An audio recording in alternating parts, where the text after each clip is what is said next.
말씀 여러분과 함께 하시길 주님의 이름으로 축원합니다. 오늘 교회력 복음서 말씀은 누가복음 10장에 나오는 마르다와 마리아 자매 이야기입니다. 5절밖에 안 되는 아주 짧은 본문인데요.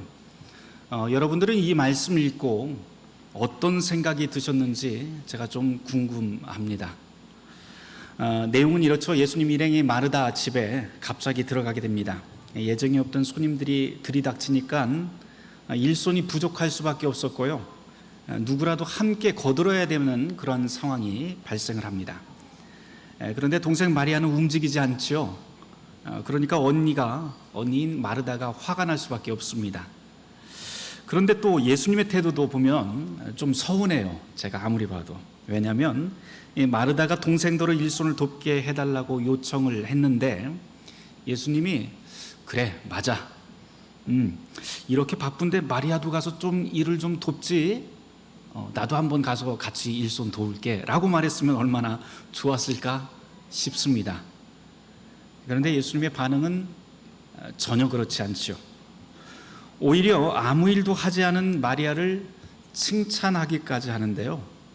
어찌 보면 예수님이 참 얄밉기까지 합니다. 그래서 저는 이 본문을 읽을 때마다 한편으로는 마리아 대신에 마르다 편을 좀 들고 싶어집니다. 우리가 살다 보면은 그런 때가 참 많이 있어요. 어쩔 수 없이 어떤 일에 몰두해야 되는 때가 종종 옵니다. 그런 예가 우리 주변에 참 많지요. 예를 들면 잘 나가던 직장을 다니다가 갑자기 아이가 생겨서 직장을 그만두어야 되는 엄마들을 보게 됩니다. 또 가족 부양을 위해서 가기 싫은 직장을 매일 아침 출근하는 아빠들도 있죠. 또 생존과 자존감, 또 미래 이런 거는 다 취업의 모든 것을 다 희생시켜버리는 청년들도 있습니다. 또는 진상 손님을 앞에 두고도 싫은 내색 한 번도 하지 못하는 그런 소상공인들도 있고요. 심지어는 우리 가족 안에서도 보면 풀기 싫은 학교 숙제, 문제집을 꺼내놓고는 머리를 쥐어뜯는 우리 딸들도 있습니다. 꼭 그런 일이 아니더라도 자기가 꿈꾸고 그리고 하고 싶은 일을 미루고 어떤 일을 해야만 하는 그런 경우가 우리에게는 허다합니다. 오늘 말씀에 나온 마르다가 바로 그런 사람일 겁니다. 자기에게 주어진 일이 무엇인지 알고 있고 또 노력하는, 그것을 해결하고자 열심히 노력하는 인간형이 바로 이 마르다입니다. 사실 이런 사람은 충분히 칭찬받아 마땅하죠. 그런데 오늘 복음서 말씀을 읽다 보니까 이런 세상의 모든 마르다가 한 가지 놓친 사실이 있다고 예수님께서 말씀합니다. 그것이 무엇일까요? 오늘 이 복음서의 짧은 5구절을 놓고 잠시 우리의 선입견을 다 내려놓은 다음에 이 말씀을 천천히 한번 묵상해 보려고 합니다. 오늘 우리가 교회력 복음서 말씀 이외에도 구약의 말씀도 함께 읽었었는데요. 창세기 18장 말씀을 읽었죠. 오늘의 구약 말씀이 나그네를 환대하는 그런 이야기라고 하는 점은 오늘 이 복음서 말씀을 이해하는 데 굉장히 좋은 출발점이 될 수 있을 것 같습니다. 물론 마르다와 마리아가 예수님 일행을 환대하고 자기 집으로 들였다라고 하는 이 사실이 우리는 겉으로 보기는 굉장히 좋은 것 같지만 당시 이웃들 눈에는 그리 좋은 것이 아니었을 것 같다라고 하는 생각도 듭니다. 왜냐하면 당시에 이 마르다와 마리아는 미혼이었고요. 밤새도록 한 무더기의 남자들이 그 집에서 먹고 자는 그런 모습을 보여줍니다. 이런 따가운 시선에도 불구하고 이 두 자매가 구약 안에 담겨있는 율법의 정신인 이 환대라고 하는 것을 실천했다는 점은 매우 중요합니다. 나그네를 환대하는 것, 이 나그네 환대가 굉장히 중요한 근거가 이 출애굽기 22장 21절에 아주 명확하게 나오는데요. 거기에 보면 나그네를 환대해야 될 가장 중요한 이유는 이스라엘이 원래 이집트 땅에서 나그네 아니었느냐라고 하면서 그렇게 짧은 구절로 이렇게 명시하고 있습니다. 그러니 이스라엘 사람이라면 그 역사를 기억하고 은혜를 나누는 삶, 나그네를 나그네를 대접하고 환대하는 그런 삶을 살라고 하는 것이죠. 예수님 당시에는 율법 교사들이 있었는데요, 이 율법 교사들이 이 성경에 담겨 있는 많은 율법들을, 이 가르침들을 한꺼번에 모아서 더 구체적으로 세목을 정해서 이렇게 기록을 모아놓은 그 규정집이 하나 있었습니다. 미시나라고 하는 책인데요, 거기에 보면 손님 환대법에 대한 내용도 나옵니다. 특별히 모든 손님이 아니라 지혜자나 아니면 특별한 사람이 집안에 방문했을 때 어떻게 해야 된다라고 하는 요령도 거기에 나와 있는데, 그 구절을 짧지만 제가 읽어드리면 이렇습니다. 너희 집을 지혜자의 모임 장소가 되게 하고 그의 발의 먼지 한가운데 앉아 목마름으로 그들의 말을 마시라. 이런 아주 짧은 구절입니다. 이 미시나에 나와 있는 이 구절은 핵심은 딱 두 가지입니다. 첫째는 주인의 권리를 손님에게 넘겨주어라 라고 하는 것이고요, 두 번째, 그 지혜자가 하는 그 말을 청종해야 한다라고 하는 것입니다. 주인의 권리를 넘겨주고 그 다음에 말씀을 청종해야 된다. 그러고 보면 이것을 우리가 염두에 두고 오늘 이 본문 말씀을 읽어보면, 마르다와 마리아가 예수님을 집으로 모신 다음에 그의 말씀을 청종했던 모습이 바로 이 율법의 가르침에 매우 충실해 있다라고 하는 것을 알 수 있게 됩니다. 이 내용과 관련해서 이 마르다와 마리아, 이 두 사람의 이름을 좀 주목해 보는 것도 굉장히 좋을 것 같아요. 마르다라고 하는 이름은요, 그 뜻은 집주인이라고 하는 뜻입니다. 그러니까 마르다는 예수님을 집으로 초대한 다음에 자기 이름 그대로 집주인의 권리를 예수님께 조건 없이 다 넘겨드리고 종의 모습을 취합니다. 율법에 나와 있는 그대로 행한 것이죠. 이 율법을 어찌나 철저하고 예의 바르게 따르는지는 오늘 우리 말씀 속에서도 우리가 확인할 수 있게 되는데요, 40절 말씀을 한번 여러분들이 확인해 보세요. 그 40절 말씀에 보면 마르다가 예수님께 간청하는 대목이 하나 나옵니다. 그런데 이거 사실 마리아한테 가서 직접 이야기해도 되는데 예수님께 이야기를 하고 있어요. 이 40절 말씀을 자칫 잘못 읽으면 지금 마르다가 굉장히 짜증이 나서 이 동생 마리아를 시샘하고 타박하는 것으로 읽을 수 있겠습니다만, 당시 문화와 율법이 명하고 있는 이 환대법을 고려해서 다시 읽어보면 전혀 다른 뉘앙스로 우리는 읽을 수가 있게 됩니다. 이런 배경을 두고 40절을 제가 한번 풀어서 좀 길지만 한번 읽어볼게요. 예수님, 당신은 손님으로 오셨지만 지혜자이십니다. 율법이 가르치는 대로 지혜자로 오셨기 때문에 당신은 단순한 손님이 아닙니다. 그러니 내가 가진 주인의 권리를 당신께 드립니다. 이제 주인이신 당신이 명하여 내 동생도 일하도록 명령해 주십시오. 이렇게 읽은다면 어떨까요?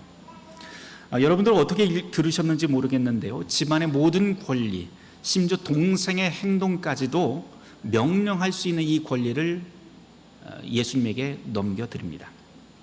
마르다의 아주 겸손한 모습을 볼 수 있습니다. 그 다음 예수님이 마르다를 향해서 반응합니다. 뭐라고 반응하냐면, 첫 번째 예수님의 말씀이 마르다야 마르다야 이렇게 되어 있어요. 두 번 부릅니다. 예수님께서 이 마르다야 마르다야 부를 때 어떤 마음으로, 어떤 감정으로 부르셨을까요? 혹시 마르다야 마르다야 이렇게 했을까요? 아니요, 저는 그렇게 읽지는 않습니다. 여러분들 한번 상상해 보세요. 저에게 이 두 번의 부름은 마르다를 향한 짜증 섞인 음성이 아니라 사랑과 대견함이 묻어나는 그런 음성으로 읽힙니다. 이어서 41, 42절 상반절까지 제가 한번 읽어볼게요. 주께서 대답하여 이르시되 마르다야 마르다야, 내가 많은 일로 염려하고 근심하지만 몇 가지만 하든지 혹은 한 가지만이라도 족하니라.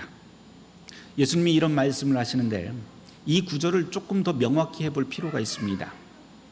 사실 이 구절은요, 학자들 사이에서도 이 난해하기로 아주 악명 높은 구절이기도 합니다. 이유는 이 구절에 대한 사본이, 다양한 사본들이 너무 많기 때문이에요. 그래서 이 구절을 달리 번역할 수도 있게 되는데 이렇게 번역도 가능합니다. 마르다야 마르다야, 네가 나를 위해서 지금 여러 음식을 만드느라고 굉장히 걱정하고 있지만 괜찮아. 네가 나를 대접하기 위해서 음식을 여러 가지 만들지 말고 하나만 만들어도 괜찮아 라고 이렇게 번역도 가능할 것 같습니다. 다시 말해서 예수님은 지금 열심히 분주하게 일하고 있는 이 마르다를 우습게 여기는 것이 아니라 그 반대로 오히려 일하는 이 마르다의 삶의 자세, 이 모습을 격려하고 있다고 볼 수가 있습니다. 그 다음 이어지는 구절인데요, 42절 하반절입니다. 우리 찾아서 이 구절은 같이 읽었으면 좋겠어요.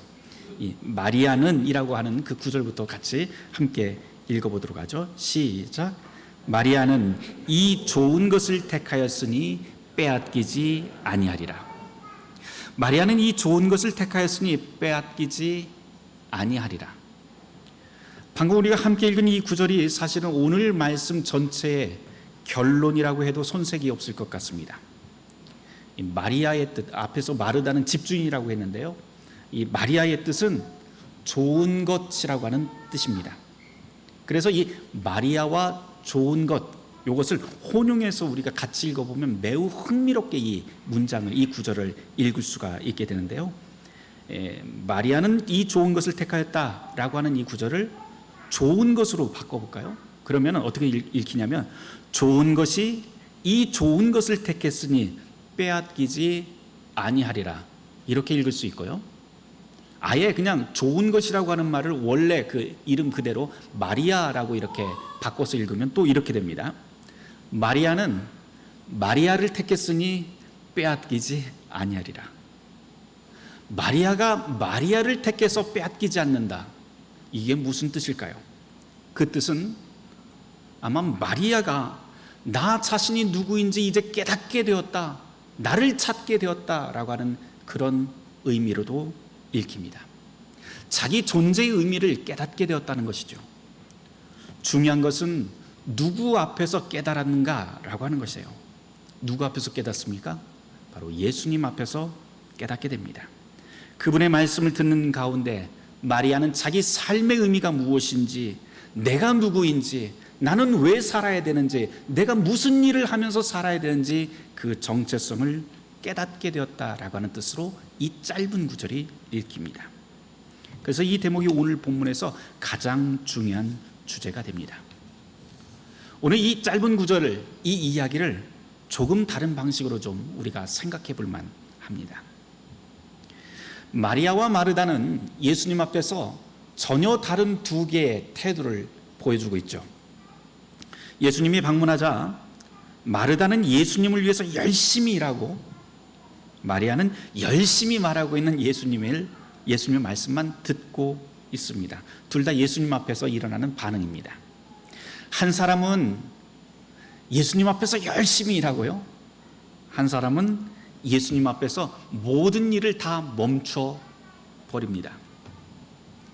예수님 앞에서 일하든지 아니면 멈춰 서든지, 이것이 지금 이 본문이 우리에게 보여주고 있는 마리아와 마르다의 태도입니다. 적어도 일요일 아침마다 우리도 역시 둘 중 하나의 태도를 결정해야 될 것 같습니다.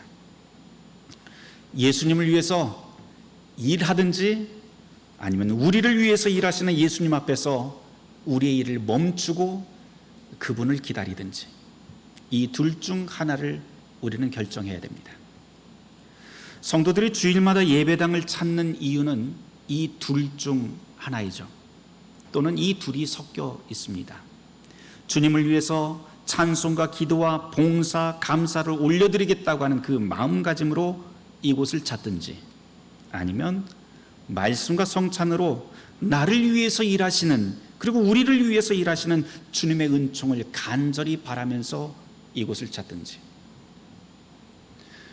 우리는 예배라고 하는 이 이름으로 이 두 가지의 태도 앞에 서게 됩니다. 어떤 태도가 가장 바른 예배의 태도일까요? 우리가 수요일 저녁마다 예배란 무엇인가, 또 루터교회란 무엇인가 라고 하는 주제로 굉장히 오랫동안 함께 공부를 해왔습니다. 함께 공부하셨던 분들은 좀 기억을 하실 텐데요, 지난주 수요일 주제 중 하나가 예배는 대화다라고 하는 짧은 구절을 읽고 지나갔습니다.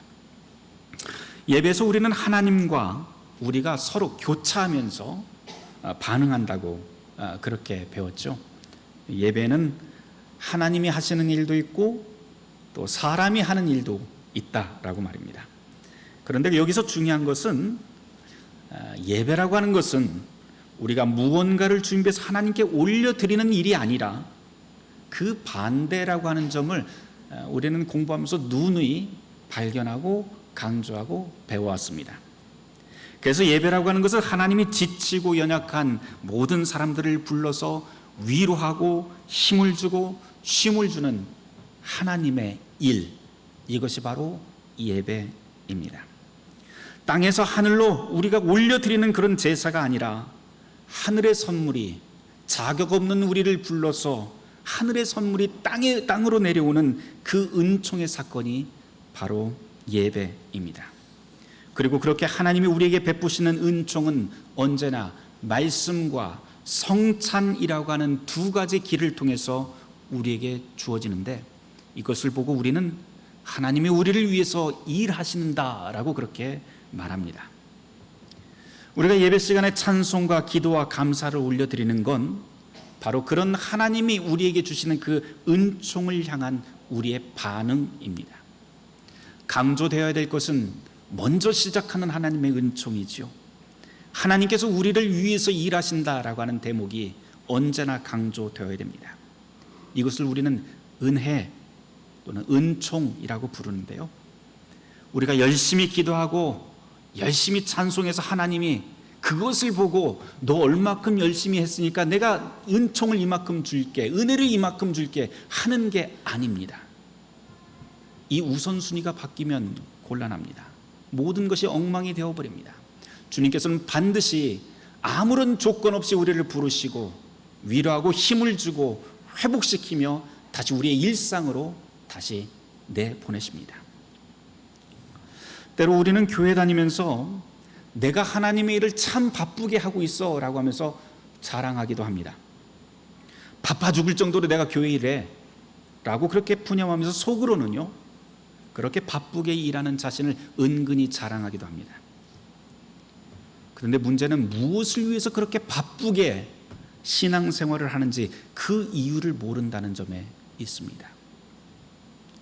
마르다와 마리아 자매의 이야기, 이 자매의 이야기는 할 일이 너무 많고 바쁘게 사는 사람들, 그리고 바쁠 수밖에 없는 사람들, 그래서 한 가지 일에 집중하지 못하는 사람들, 그리고 바로 이 자리에 있는 우리들, 교회를 찾는 우리 모두에게 의미 있는 메시지를 남겨놓습니다. 그것은 한 발 멈춰 서라 라고 하는 겁니다. 그리고 우리가 살아가고 있는 이유, 우리가 이렇게 숨쉬는 이유, 그리고 교회에 다니는 이유에 대해서 다시 원점에서 생각해봐라 라고 하는 것입니다. 오늘 복음서 말씀에서 마리아가 좋은 것을 선택했다라고 하는 이 짧은 구절, 이 예수님의 이 말씀은 정신없이 살고 있는 우리들에게도 이 삶의 번잡함에서 벗어날 수 있는 길이 있다라고 하는 것을 들려주는 구절이기도 합니다. 오늘 말씀을 묵상하다 보니까 그 해결책, 그 길, 번잡함에서 분주함에서 나올 수 있고 우리를 스스로를 찾아갈 수 있는 이 길이 바로 여기에 숨겨져 있는 것 같습니다. 그 길은 어쩌면 멈춤 또는 고요함, 침묵일 수도 있겠다라고 하는 생각이 듭니다. 오늘 말씀을 읽어보면 특이한 것 하나가 있어요. 오늘 말씀의 주인공은 예수님, 그리고 마르다, 마리아, 이 세 명입니다. 마리아와 마르다가 사건의 중심에 있지만 예수님 발치에 있었던 마리아는 단 한마디 말도 꺼내지 않습니다. 언니를 향해서 아니면 예수님을 향해서 뭐라도 좀 변명도 좀 하고 말을 해야 될 것 같은데 마리아는 입을 열지 않습니다. 이렇게 침묵하는 마리아의 모습, 이 모습은 우리가 바쁘게 살아가는 것도 중요하지만 삶의 가장 깊은 이야기가 무엇인지 경청하는 시간이 우리에게 필요하다. 또는 침묵하면서 하나님께서 우리에게 무슨 말씀을 하는지, 나는 왜 이 자리에 있는지 깊이 묵상하는 시간이 필요하다라고 하는 것을 우리에게 들려주고 있는 것 같습니다. 예수님도 그런 시간을 늘 반복적으로 가지셨죠. 주님께서는 복음서를 읽다 보면 주님께서는 바쁘게 일을 하더라도요, 늘 정기적으로 사람들의 이 분주함을 떠나서 산으로 올라가서 혼자 하나님과 독대하는 시간을 늘 갖는 것을 우리는 복음서에서 확인할 수 있습니다. 이런 예수님의 모습은 마리아가 지금 이 자리에서 침묵하는 모습과도 연결됩니다. 주님은 당신이 일하시는 모든 것이 바로 생명의 근원이시고 만물의 창조주이신 하나님으로부터 시작된다고 하는 그 사실을 잘 알고 계셨기 때문에 반복해서 하나님의 음성, 하나님의 뜻에 집중하기 위해서 고요함 속에 들어가십니다. 디트리 보네포 목사님 심지어 이렇게까지도 말씀을 하시더라고요. 하나님의 말씀은 떠드는 사람에게 임하지 않고 오직 침묵하는 이에게 임한다. 탈진할 정도로 바쁘게 살고 있다면 한번 멈춰서 돌아보길 바랍니다. 혹시 우리에게 가장 중요한 일, 우리의 생명까지 갉아 먹으면서 살고 있는 건 아닌지 스스로를 돌아봐야 됩니다. 뭔가 분주하지 않으면 불안하다면 오늘의 말씀을 다시 깊이 묵상해 보기를 바랍니다. 진실로 필요한 일, 가장 중요한 일은 예수님의 말씀대로 많지 않거나 딱 하나밖에 없다라고 하는 사실을 주님은 우리에게 들려줍니다. 우리에게 가장 중요한 일은 우리 자신을 찾는 일에서부터 시작을 합니다. 허탄하고 허망한 일에 매여서 그것을 진리인 양 붙들고 그렇게 사는 것을 성경에서는 신화라고 그렇게 부르는데요, 그런 허탄한 신화가 우리를 구원하지 못합니다. 성경이 우리에게 전하는 복음의 말씀은 매우 명료하죠. 그리스도 앞에서 자기의 모습을 찾아라 라고 하는 것입니다. 그때 비로소 마리아가 마리아 자신을 찾았든 발견했듯이 우리가 우리 안에 있는 하나님의 형상을 찾고 모든 염려를 압도할 수 있게 될 것입니다. 이런 일은 바로 우리를 불러서 위로하고 힘을 주시며 쉼을 주시는 하나님의 일, 이 예배에서 일어나는 일들입니다. 사랑하는 성도 여러분, 우리의 분주함을 멈추고 기도하며 주님의 은총을 구하고 주님의 말씀과 성찬을 기대합시다. 그 은총의 힘이 우리 자신을 발견하게 하고 그리고 우리 모두의 생명을 풍성하게 하실 것입니다. 모든 지각에 뛰어난 하나님의 평강이 그리스도 예수 안에서 우리의 마음과 생각을 지키실 것입니다. 아멘. 오늘 말씀을 두고 잠시 묵상하는 시간 갖도록 하겠습니다.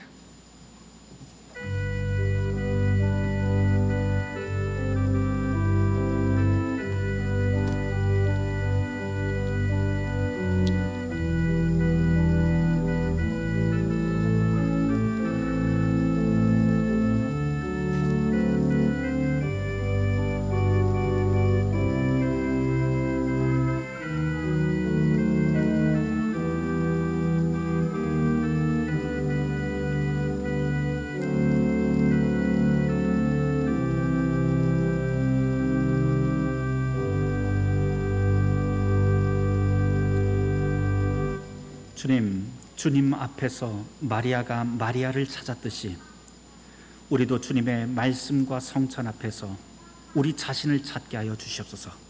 예수 그리스도 이름 받들어 기도드렸습니다. 아멘.